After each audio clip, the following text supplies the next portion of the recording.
Gostaria de começar apresentando uma problemática. Quem viu a palestra de ontem pode estar se perguntando agora assim: tá bom, Davi, eu entendi pelas duas primeiras palestras que Ellen White não tem a mesma função que a Bíblia. Eu entendi que existem regras para interpretar os escritos de Ellen White corretamente, mas por que eu vejo tantas pessoas, tantos adventistas, não utilizando essas regras, muitas vezes tratando Ellen White como se fosse uma Bíblia 2.0 de fato? Talvez alguém esteja se perguntando isso, talvez alguma pessoa que esteja estudando a fé adventista já tenha se deparado com adventistas que fazem um uso equivocado dos escritos de Ellen White. Então a problemática é: se ela repreendeu tanto em relação a esse uso equivocado, por que isso existe, né? Por que existem pessoas que ainda fazem esse uso equivocado? Então a gente vai trabalhar um pouquinho esse tema hoje, e eu gostaria de começar falando o seguinte: nunca devemos avaliar uma igreja através daquilo que as pessoas fazem de errado. O que acontece? As pessoas são falhas. Você não vai encontrar uma igreja em que as pessoas sejam perfeitas, em que as pessoas sigam tudo o que a teologia oficial daquela igreja fala. Então, por exemplo, você já deve ter ouvido aquela máxima, né? Pastor é tudo ladrão, né? A gente ouve muito isso por aí. Existem pastores ladrões? Claro que existem. Mas será que todo pastor é ladrão? É claro que não. O fato de existirem alguns pastores ladrões significa que a doutrina cristã diz que é certo o pastor ser ladrão? É claro que não. A doutrina diz: não furtarás. Na Bíblia você vai encontrar as qualificações de um pastor. O pastor não pode ser ladrão, não deve ser ladrão. Então ele está indo contra a própria doutrina. Então o que eu estou querendo dizer com isso? Nós nunca podemos pegar, talvez você já tenha topado com adventistas que faziam mau uso de Ellen White. Nós nunca devemos olhar para isso e dizer: então a doutrina da igreja adventista ensina esse mau uso. Não é assim que funciona. Como nós vimos na primeira palestra e na segunda palestra, a própria Ellen White, ela ensinava como que se deveria usar os escritos dela. A própria Ellen White era favorável ao sola scriptura. Então, se alguém não faz uso do sola scriptura, não faz uso das regras básicas de interpretação dos próprios escritos de Ellen White, então a gente não pode colocar isso como culpa da senhora White. Isso é culpa das pessoas que agem de uma maneira contrária ao que a própria mensageira ensinou, ok? Mas a gente pode aprofundar um pouquinho mais, porque alguém pode me dizer assim: tá bom, Davi, mas eu já vi isso acontecer muitas vezes, tem alguma explicação para isso? Por que tantas pessoas erram ao usar Ellen White? Por que tantos adventistas erram ao usar a própria profetisa em que creem, né? Interpretando-a de maneira errada, de maneira diferente da própria maneira como ela pedia que fosse feito, né? Então, para entender isso, a gente vai ter que trabalhar aqui o seguinte: uma questão teológica e uma questão histórica. Você vai entender. A questão teológica é a seguinte: a inspiração profética, ela é verbal ou conceitual? Talvez você esteja muito confuso agora, tá? Do que ele está falando? Vou explicar. Na teologia, existe um debate sobre qual é o tipo de inspiração que o profeta tem. E existem algumas linhas teológicas diferentes. Eu diria que existem mais 5 ou 6. Mas as principais são a inspiração verbal e a inspiração conceitual. Eu já vou explicar qual é a diferença de cada uma delas, ok? E eu já vou explicar por que isso é importante para o nosso tema de hoje. Essa é a questão teológica. A questão histórica é a seguinte: qual a corrente que prosperou, né? Qual dessas correntes, a inspiração conceitual ou a inspiração verbal, qual delas prosperou depois da morte de Ellen White? E por quê? Também já vou explicar por que isso é importante para o nosso tema. Então vamos lá. Inspiração verbal. Inspiração verbal significa o seguinte: é aquela crença que cada palavra que o profeta diz é inspirada por Deus. É como se a inspiração fosse um ditado. É como se Deus ele sentasse ao lado do profeta e dissesse assim, vamos lá, vamos escrever. Você vai falar exatamente isso aqui que eu estou dizendo. Ó, isso, palavra por palavra. E aí o profeta vai lá e escreve. Esse é o ideal de inspiração verbal, né? Verbal porque seria verbo por verbo, palavra por palavra. Esse é um conceito. E existe um segundo conceito, que seria o conceito de inspiração conceitual. A inspiração conceitual, ela diz que o profeta é inspirado no conceito ou em sua mente. Funciona assim. Deus ele dá a mensagem para o profeta, inspira a mensagem, né? Mas as palavras são do próprio profeta. Então, Deus ele vai dizer para ele, olha, você vai falar isso, isso e isso. Mas as palavras, o próprio profeta vai escrever, vai escolher. Não é um ditado, certo? Para você entender melhor, vamos dizer que eu vou dar uma mensagem para alguém. Tem duas maneiras de eu fazer. Eu posso dar a mensagem da seguinte maneira. Eu sento com a pessoa e digo assim, olha, você vai dizer exatamente isso aqui que eu vou falar. Pega o papel e escreve. E aí eu vou falando devagar e a pessoa vai escrevendo palavra por palavra. Isso é uma maneira de eu passar essa mensagem. Uma outra maneira é eu dizer para a pessoa, olha, eu preciso que você passe a seguinte mensagem para a pessoa. Eu vou lá e falo a mensagem toda. A pessoa entendeu, ok. Aí a pessoa vai lá e escreve o que ela entendeu. Quando ela faz isso, ela não vai escrever palavra por palavra o que eu falei. Ela vai usar as próprias palavras. Isso não significa que não vai ser a mensagem que eu passei. Só que não vai ser a mensagem palavra por palavra que eu usei.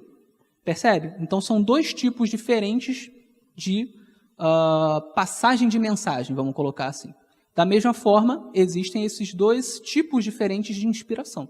E existe um debate teológico a respeito disso. Qual é a inspiração que Deus usa no profeta? Ou, pelo menos, qual é a inspiração predominante que Deus usa? É a inspiração verbal ou é a inspiração conceitual? Né? A Igreja Adventista sempre defendeu a inspiração conceitual. Ela conta até com uma declaração oficial a respeito disso, em 1883, que foi feita essa declaração. Ou seja, a Igreja Adventista sempre entendeu que o profeta ele não recebe um ditado de Deus. Deus não dita palavra por palavra. Deus ele dá a mensagem geral na mente do profeta, inspira o profeta, e aí o profeta, com as suas próprias palavras, ele vai lá e escreve. Há boas razões bíblicas para essa ideia de inspiração conceitual. Eu estou usando aqui o termo conceitual, pode haver outros termos em outros lugares, tá? Alguns chamam, por exemplo, de inspiração de pensamento. Então, existem termos um pouco diferentes para isso, tá? Há boas razões bíblicas para crermos na inspiração conceitual ou a inspiração de pensamento. Uma dessas razões são os estilos diferentes de cada autor. Vamos olhar para a Bíblia. Quando você lê o apóstolo Paulo, eu não sei se você já teve essa impressão de olhar para um escrito de Paulo e falar, tá o estilo de Paulo aqui. Consigo diferenciar o estilo de Paulo do estilo de Pedro, por exemplo. Não sei se você já teve essa impressão. Eu tenho. Por quê? Paulo escreve mais rebuscado. Né? Se você pegar Romanos, se você pegar... Romanos é uma carta muito teológica. Se você pegar Gálatas, você vê que Paulo ele escrevia rebuscado, ele tinha um vocabulário difícil, ele fazia analogias um pouco mais complicadas. O pensamento de Paulo é difícil de você entender assim, olhando rápido, né? Você tem que meditar muito sobre isso. Aí você pega o estilo de Pedro, já é um estilo bem diferente do de Paulo. Eu acho um estilo muito simples. Você pega 1 e 2 Pedro, você lê a carta dele de uma maneira muito simples. É muito mais objetiva, um vocabulário mais fácil. Então, os autores eles tinham estilos diferentes. Eles também batiam em pontos diferentes, eles tinham ênfases diferentes, né? Que eram características de cada um. Paulo ele gostava muito de enfatizar determinadas questões, como, por exemplo, a justificação pela fé. E é bem característico de Paulo. Já você tinha outros autores que gostavam de enfatizar outras coisas, como, por exemplo, Tiago, que vai enfatizar aquela questão do cristão precisar ter boas obras, porque a fé sem obras é morta. Então você começa a analisar, você começa a perceber que tem estilos diferentes. Pois bem, se a inspiração ela fosse verbal, ditado palavra por palavra, não haveria esses estilos. Porque o estilo ele reflete algo do próprio autor. Cada autor tem seu estilo. Mas se é Deus que está ditando palavra por palavra, a Bíblia teria que ter um estilo só, o estilo de Deus. Então você não teria nenhuma variação de estilos na Bíblia, se fosse um ditado, se ele falasse palavra por palavra. Mas existe estilo na Bíblia. Então, essa é uma boa razão para pensarmos que Deus ele não dita palavra por palavra para o profeta. Ele dita, aliás, ele não dita, ele fala, através da inspiração, de uma maneira mais geral. E a pessoa, com as suas palavras, com o seu estilo, com as suas expressões, com o seu vocabulário, ela reproduz aquilo. Obviamente, Deus está ali para poder garantir que a mensagem que ele passou não seja deturpada pelo próprio estilo, pelas próprias expressões, que o âmago da mensagem ele seja compreendido. Então, ele fiscaliza o que a pessoa está escrevendo, mas o estilo é da pessoa. Uma outra questão, pequenas variações em relatos dos mesmos fatos. A gente também vê isso na Bíblia. Por exemplo, se você for analisar nos evangelhos o relato da traição de Pedro a Jesus, né? Vamos chamar de traição? Enfim, quando ele nega a Jesus 3 vezes. Né? Um pouquinho antes, Jesus ele faz a predição.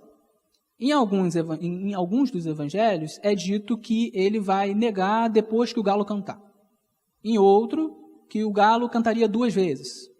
Então você vai lendo, você vai vendo que tem algumas diferenças. Né? Mas é depois que o galo cantar 2 vezes ou é depois que o galo cantar uma vez só? Como é que funciona isso? Né? Então, existem essas pequenas diferenças de relato. Né? Essas pequenas diferenças de relato, muitas vezes as pessoas que são céticas da Bíblia, elas vão apontar como se fossem contradições e como se fossem algo que anulasse a inspiração. Se tem essas pequenas variações, então isso aqui anula a inspiração, não é inspirado por Deus, porque a Bíblia não pode ter erro nenhum. Né? Mas nós, adventistas, não entendemos desse jeito. Nós entendemos que o que há ali é uma falha de memória. Nós, quando vamos contar uma história, a gente nunca lembra todos os detalhes certinhos da maneira como foi, cronologicamente como foi. A gente lembra o geral, mas a gente não lembra tudo certinho. Às vezes a gente confunde a ordem de uma coisa. Às vezes a gente, por exemplo, eu vou contar que o fulano entrou ali naquela porta e cumprimentou o irmão e depois cumprimentou o outro irmão. Outra pessoa, ao contar, ele pode, de repente, trocar isso. Ele primeiro cumprimentou o irmão, depois ele entrou pela porta e cumprimentou o outro irmão. Percebe? São falhas de memória que depois você vê um evento e quanto mais tempo passa, 5, 10, 15, 20 anos, é mais difícil de você lembrar detalhe por detalhe como aconteceu. Mas isso contradiz a inspiração e contradiz a Bíblia? Não. Porque se você for pegar esses relatos, apesar deles terem pequenas diferenças, todos eles falam a mesma coisa. Pedro negou Jesus. E Jesus previu isso. Percebe que o fato básico, ele não muda? A mesma coisa a gente pode falar em relação às narrativas da ressurreição de Jesus, ou muitas outras coisas da Bíblia. Existem variações na Bíblia. Isso acontece por lapsos de memória, por dificuldades humanas do próprio autor. Mas em momento algum isso anula a inspiração. Pelo menos não na ideia de inspiração conceitual, inspiração de pensamento. Porque nessa ideia, Deus ele dá uma mensagem, mas as palavras são do autor. Então pode acontecer uma falha de memória, desde que essa falha de memória seja secundária, que ela não destrua a própria mensagem principal que Deus está dando. Por exemplo, os relatos da ressurreição. Qual é a mensagem principal? Jesus ressuscitou. E está tudo ali. Não há uma corrupção dessa mensagem principal. Agora, pequenos detalhes secundários, eles podem divergir um do outro. Não há problema nenhum. Nessa ideia de inspiração, aprove a Deus inspirar os seus profetas, mas sem retirar a sua humanidade. Então, o profeta inspirado, ele não é absolutamente inerrante. Ele pode ter lapsos de memória, ele pode cometer pequenos erros, pequenas imprecisões. Deus permite que isso aconteça. Ele não transforma o profeta e a mente do profeta em um super-herói com uma supermente, capaz de lembrar detalhe por detalhe de todas as coisas em absoluto. Não, ele usa a humanidade, ele usa o estilo, ele usa o vocabulário humano, mas ele passa a mensagem principal. Essa mensagem principal ela é infalível. Essa Deus garante que é correta e livre de erros. Percebe? A polícia, ela usa muito não vou dizer a definição de inspiração, né, mas essa definição de relatos verdadeiros. Quando a polícia está investigando algum crime, ela ouve várias pessoas, vários testemunhos, e se os testemunhos eles são rigorosamente iguais, até nos pequenos detalhes, a polícia desconfia de que eles não são verdadeiros. Por quê? Porque ninguém consegue contar um relato igualzinho ao da outra pessoa. Então, se ele está contando um relato igualzinho, é improvável que esse relato seja verdadeiro. É mais provável que essa pessoa ela tenha combinado com a outra o que ela ia falar. As pessoas sentaram, vamos falar exatamente isso aqui. E aí decoraram o texto na cabeça. Então, a polícia ela trabalha dessa maneira. Quando a polícia acha que os relatos são verdadeiros, é quando eles contam a mesma mensagem principal, mas existem alguns pequenos detalhes secundários que são diferentes um do outro. Aí a polícia fala, isso aí é verdadeiro. Porque os relatos principais convergem, mas os detalhes divergem.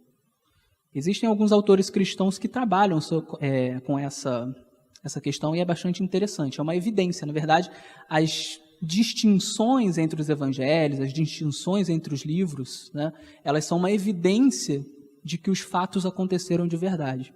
Isso é muito interessante. Então, mas isso só cabe numa ideia de inspiração que seja uma ideia conceitual, ou seja, de pensamento. Deus vai lá, dá a mensagem principal, mas o próprio autor escreve com as suas palavras. Existem também os lapsos de memória. Tem uma passagem da Bíblia em que Paulo diz o seguinte, se eu não me engano está em 1 ou 2 Coríntios. Eu não trouxe aqui a passagem, mas está no meu livro. Ele diz assim, eu batizei fulano e cicrano, acho que foi Crispo e Gaio. Se eu batizei mais alguém aí, eu não me lembro. Ele diz isso em uma das cartas. Veja bem, se fosse inspiração verbal, seria muito estranho isso, porque a inspiração verbal é um ditado do Espírito Santo. Mas o Espírito Santo esqueceu se Paulo batizou mais pessoas? É estranho isso, né? Então, essa expressão é uma expressão humana. Paulo realmente não lembrava se ele tinha batizado mais pessoas, e ele escreveu isso na Bíblia. Isso é muito mais, encaixa muito mais, muito melhor, numa ideia de inspiração conceitual, onde as palavras são do apóstolo Paulo, mas a mensagem principal é de Deus, do que numa inspiração verbal. Então, eu passei aqui alguns argumentos para mostrar que essa inspiração de pensamento, que a Igreja Adventista defende, tem plausibilidade. Talvez você não concorde com isso, talvez a pessoa que está em casa, que não seja adventista, não concorde, mas tem plausibilidade, existe um debate grande a respeito dessa questão teológica. Ellen White defendia a inspiração conceitual, e ela dava mais ou menos os mesmos argumentos que eu dei aqui, né? Então eu vou ler uma citação dela, só para a gente entender como é que era o pensamento de Ellen White. Ela dizia o seguinte, a Bíblia é escrita por homens inspirados, mas não é o modo de pensamento e expressão de Deus, é o da humanidade. Deus, como escritor, não está representado. Os homens costumam dizer que tal expressão não é como Deus. Mas Deus não se colocou em palavras, em lógica, em retórica, em julgamento na Bíblia. Os escritores da Bíblia eram homens de Deus, não sua pena. E aí ela vai dizer, olhe para os diferentes escritores. Não são as palavras da Bíblia que são inspiradas, mas os homens que foram inspirados. A inspiração não atua sobre as palavras ou expressões do homem, mas sobre o próprio homem que, sob a influência do Espírito Santo, está imbuído de pensamentos, no caso, pensamentos divinos. Então, o que ela está dizendo é justamente isso que eu falei. Os homens eram inspirados, obviamente inspirados com esses pensamentos divinos, eles iam escrever exatamente a mensagem que Deus passou, mas não com palavra por palavra. Eles iam usar os seus estilos, o seu vocabulário, as suas expressões, etc. Entretanto, muitos não tinham essa visão. Então, alguns, na época já de Ellen White, quando ela estava viva, começaram a desenvolver uma visão de Ellen White de que Deus inspirava Ellen White palavra por palavra, um ditado. Então, palavra por palavra, ela era inspirada. Algumas pessoas começaram a defender essa ideia. E essas mesmas pessoas, elas começaram a enxergar Ellen White de uma maneira muito mais elevada do que ela mesma se colocava. Eles começaram a enxergar Ellen White como se fosse aquela responsável por interpretar a Bíblia. A gente viu, na primeira palestra, que a definição de sola escritura abarca, por exemplo, a ideia de que a Bíblia é sua própria intérprete. Quando você utiliza as regras básicas de interpretação sobre a Bíblia, a própria Bíblia, ela traz o seu significado. E Ellen White defendia isso. Ela falava para as pessoas, vão até a Bíblia, com as regras básicas de interpretação, e vocês vão conseguir interpretar. E ela muitas vezes mostrava qual era a interpretação correta, mas era interessante que ela não mostrava assim no sentido de, olha, eu tive uma revelação, essa é a interpretação correta, vocês têm que acreditar e acabou. Ela era contra isso. Ela muitas vezes apontava aquela que era a interpretação correta, mas ela apontava os meios para você achar isso na própria Bíblia. Porque na concepção de Ellen White, nós não deveríamos aceitar o que alguma pessoa fala só porque essa pessoa falou. Então, assim, não é porque eu estou falando. Vai à Bíblia, estuda que você vai chegar à conclusão. Então, a Bíblia é a sua própria intérprete. Só que essas pessoas começaram a usar Ellen White como se fosse a intérprete da Bíblia. Isso é um problema. Por quê? Primeiro porque vai contra o sola escritura, que era defendido pela própria Ellen White, vai contra o que Ellen White falava, porque ela não se colocava no lugar da Bíblia. Então, se você começa a colocar Ellen White como a intérprete da Bíblia, você está indo contra a própria Ellen White, ela não ensinava isso.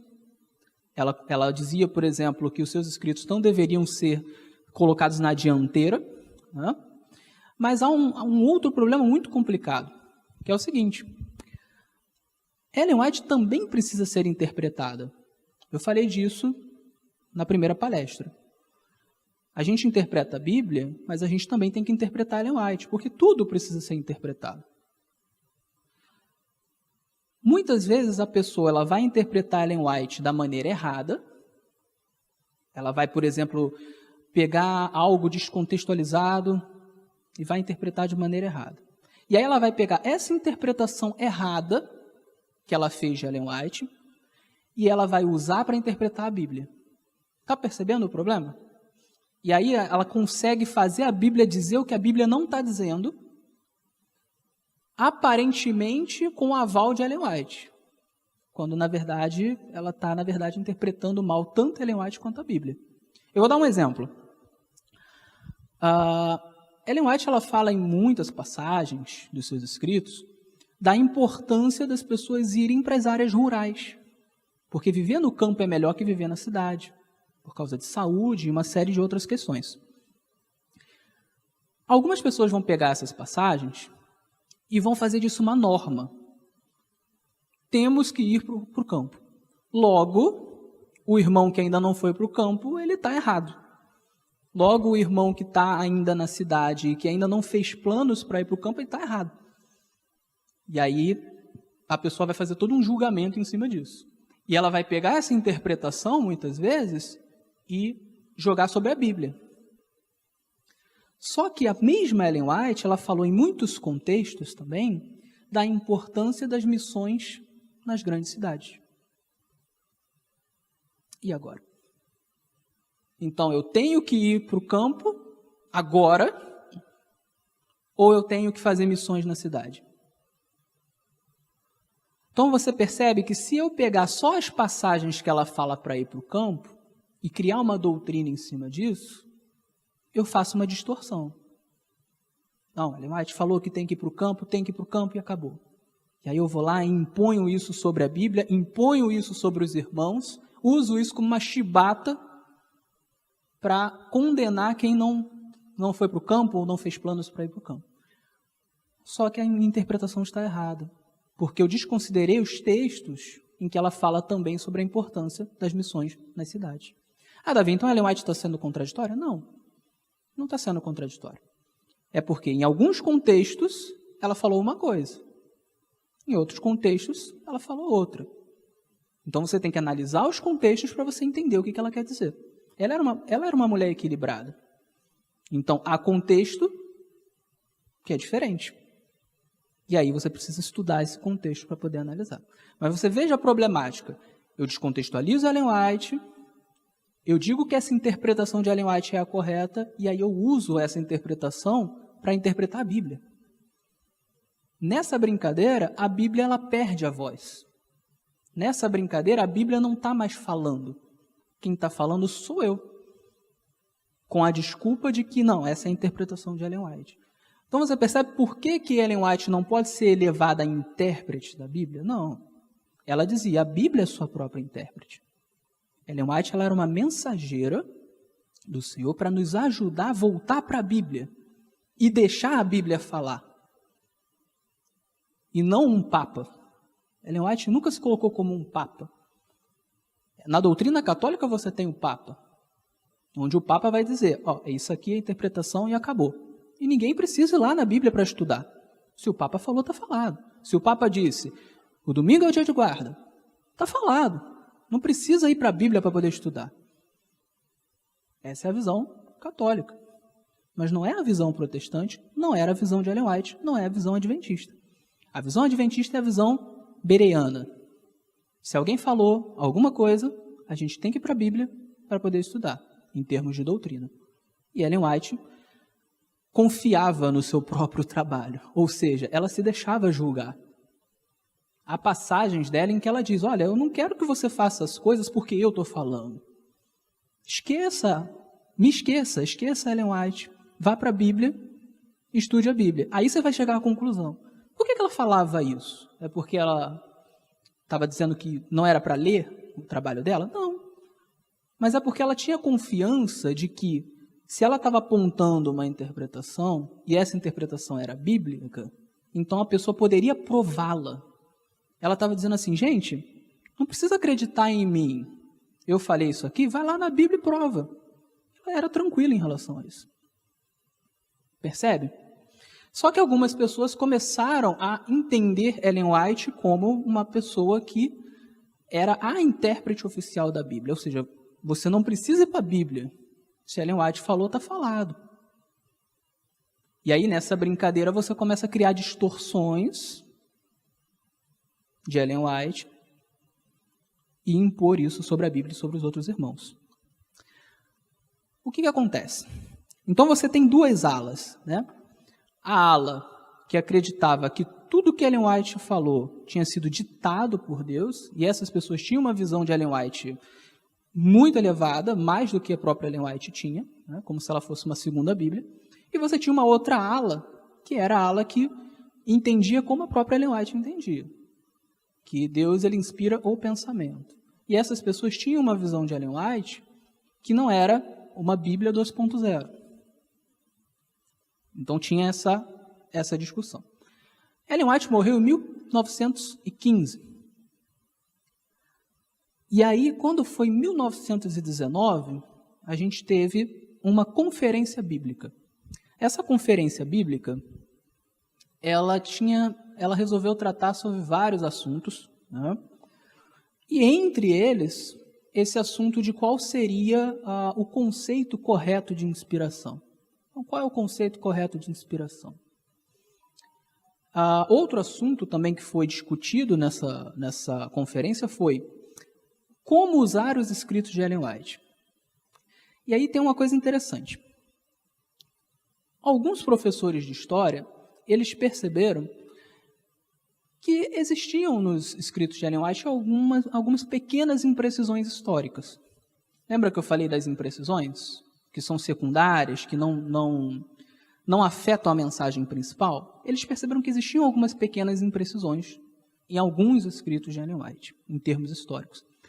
E eles ficavam com uma dúvida, porque eles falaram assim, tá, se tem essas imprecisões, então significa que ela não foi inspirada? Significa que tudo que ela falou a gente tem que jogar fora? Tá, mas se não é assim, como é que eu lido com essa questão? Né? Então tinha algumas imprecisões cronológicas, algumas pequenas confusões cronológicas, algumas pequenas geográficas, pouca coisa, não afetava a mensagem principal. Mas surgiu essa dúvida. E aí você tinha as duas alas. Aquela que dizia, não é uma imprecisão. Se ela falou, está falado. Então, mesmo que você tenha evidência histórica, mas o que ela falou está falado, a gente tem que interpretar do jeito que ela falou.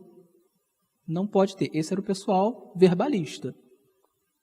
Deus ditou cada palavra para ela. Então não pode ter nem esses lapsos de memória. Não pode ter. Tem que ser tudo perfeito. Né? E você tinha o outro lado que dizia assim, olha, Ellen White, ela nunca defendeu uma inspiração verbalista. Então ela reconhecia que às vezes ela poderia cometer pequenas confusões. Tanto era verdade que alguns livros de Ellen White, ela permitiu que fossem atualizados em linguagem, em expressões, em pequenas coisas históricas. O Grande Conflito, por exemplo, um livro dela que foi lançado em 1888, ele passou por uma atualização em 1911, 4 anos antes dela morrer. Ela fiscalizou essa atualização e ela deu ok. Essa atualização ela foi feita por vários historiadores, várias pessoas, e inclusive pelo filho dela. Né? E a gente tem os registros do que foi mudado, nada muito grande, mas pequenas coisas, pequenas imprecisões, colocação de fontes, porque ela escrevia os seus livros fazendo muita pesquisa. Ellen White ela não simplesmente tirava tudo da cabeça dela, ela fazia pesquisa. Ela tinha visões, muitas vezes, e ela não sabia muito bem a que se referia aquelas visões. Às vezes, visões de eventos que aconteceram no passado, ela não sabia exatamente a que se referia. Então, ela ia estudar. Então, ela lia muitos livros e, muitas vezes, ela achava, essa visão que eu tive é disso aqui.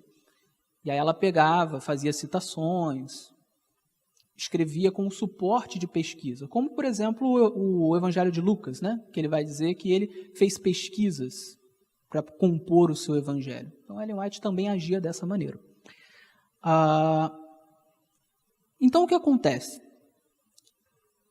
Essas pessoas que não defendiam o verbalismo, elas entendiam que Ellen White ela recebeu a mensagem de Deus, mas não era cada palavra que era ditada. E, portanto, poderia haver algumas imprecisões. Então, você teve essa discussão, e dentro dessa discussão, você passou a ter uma discussão também sobre qual seria a posição de Ellen White dentro do Adventismo. E aí você tem aquela discussão onde eu falei, em que alguns olhavam Ellen White da maneira como ela se via, e outros como se fosse uma segunda Bíblia. Essa discussão, em 1919, ela foi muito regada por um problema, um contexto daquela época, um contexto histórico, que era a questão do avanço do liberalismo teológico. Para quem não sabe o que é isso, o liberalismo teológico ele é um conjunto de cosmovisões e doutrinas, né, que começa a enxergar a Bíblia como se não fosse a palavra de Deus. Então, o teólogo liberal, ele olha a Bíblia não como a palavra de Deus, mas como um livro que talvez contenha a palavra de Deus. Então, esses teólogos eles começam a fazer um trabalho tipo de recortar a Bíblia, para saber o que seria ali inspirado, o que não seria.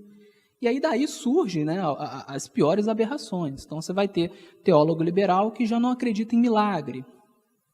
porque ele crê que o milagre ele é contra a ciência, então ele não acredita em milagre. Você vai ter teólogo liberal que não acredita na ressurreição de Jesus, que acha que a ressurreição de Jesus ela não é literal, que ela é algo simbólico, então você vai ter esse problema. Então, os teólogos liberais, em 1800 e também no início de 1900, eles estavam crescendo muito, estavam avançando muito, né? As faculdades começaram a ser tomadas pela teologia liberal.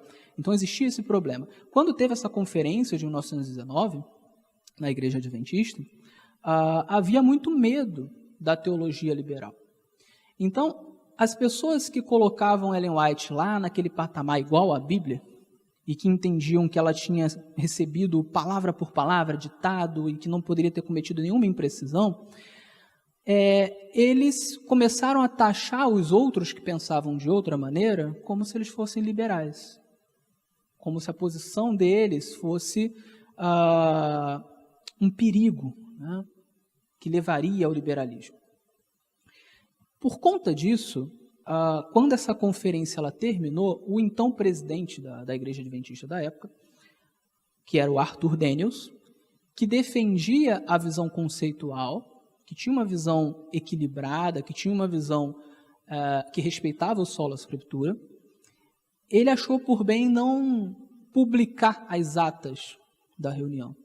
Ele falou, esse assunto é muito polêmico, então eu vou deixar isso aqui arquivado. Então ele arquivou, né? Isso acabou sendo esquecido e ficou arquivado por quase 60 anos. Então, muitas das coisas que foram discutidas naquela reunião, ninguém ficou sabendo durante esse período. E aí, por conta do perigo do liberalismo, aqueles que tinham uma visão mais verbalista, mais tradicionalista, que colocavam Ellen White acima, né, como se fosse a intérprete da Bíblia, eles passaram a ganhar campo. E eles ganharam campo pelas próximas décadas. Então a Igreja Adventista ela sofreu durante muito tempo na mão de pessoas que tinham uma visão distorcida do modo como se usa Ellen White. Como se Ellen White fosse uma Bíblia, né? Então durante muito tempo existiu esse problema na Igreja Adventista. Isso começou a mudar.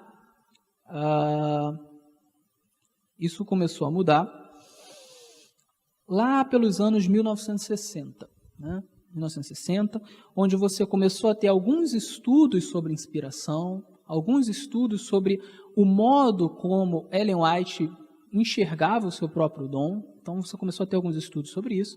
Nos anos 70 e 80 você começou a ter alguns livros de críticos, de pessoas que saíram até do próprio meio adventista e começaram a criticar. Então a igreja ela começou a rever os seus conceitos. E aí ela percebeu que ela estava trabalhando com conceitos errôneos, conceitos que iam contra o que a própria Ellen White dizia. Que lições que a conferência de 1919 ela traz? A gente vai falar um pouquinho sobre isso para poder terminar. Primeiro, Ellen White ela nunca se julgou infalível em detalhes cronológicos, históricos e geográficos. Ela era uma pessoa aberta a receber correção em detalhes, porque ela entendia que esses erros, essas imprecisões em detalhes, elas fazem parte das falhas humanas de memória. Então, se eu me engano em algum detalhe, isso não quebra a mensagem geral que Deus me deu. Então, ela nunca se julgou infalível nesses detalhes. E ela não queria que ninguém a utilizasse dessa maneira.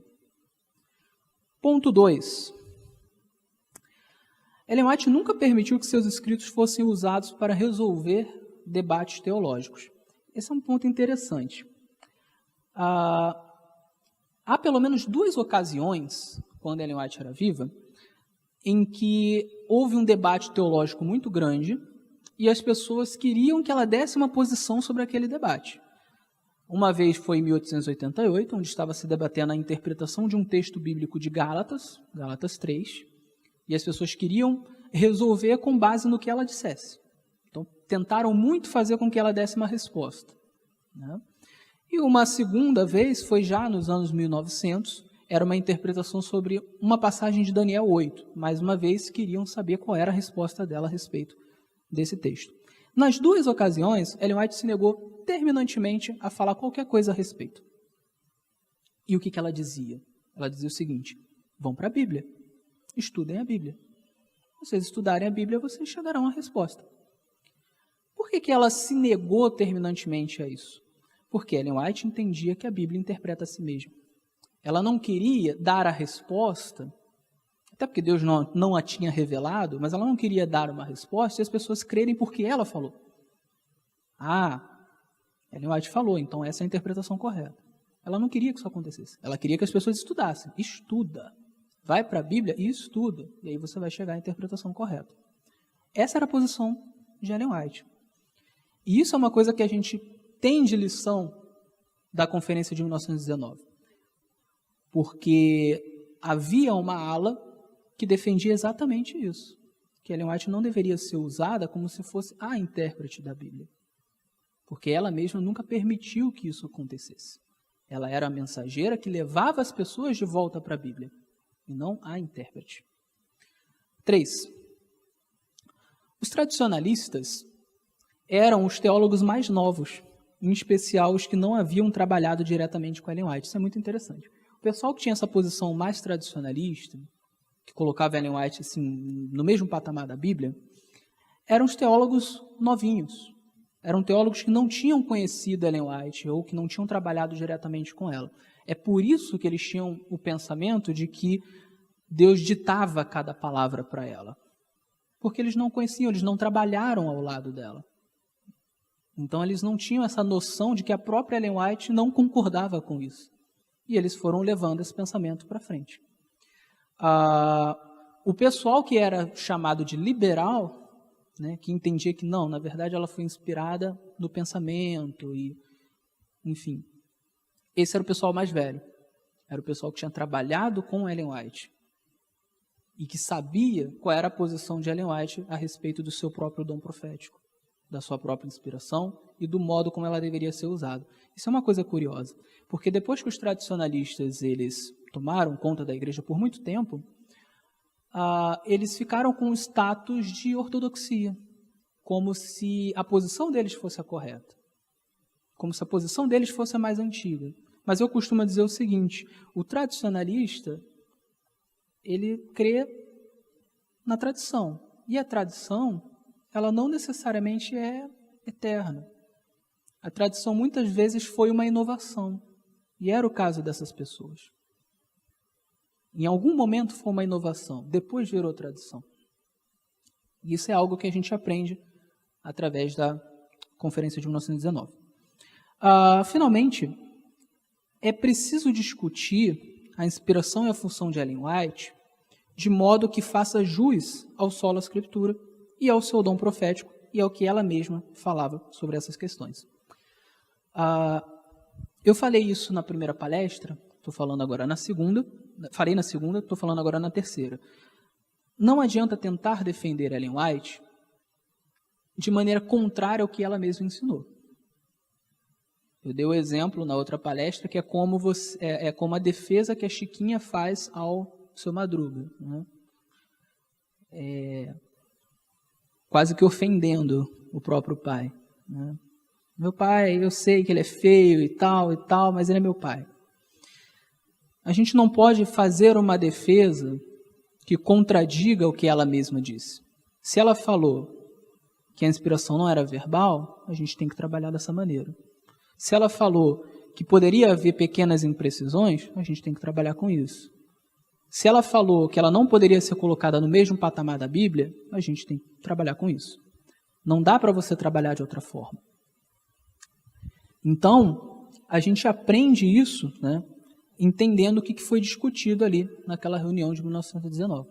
Infelizmente, como eu falei, essas atas ficaram muito tempo guardadas. Em 1974, encontraram as atas da reunião. Estava guardado num cofre. E elas foram publicadas em 1979. Você encontra isso nos sites oficiais da Igreja Adventista.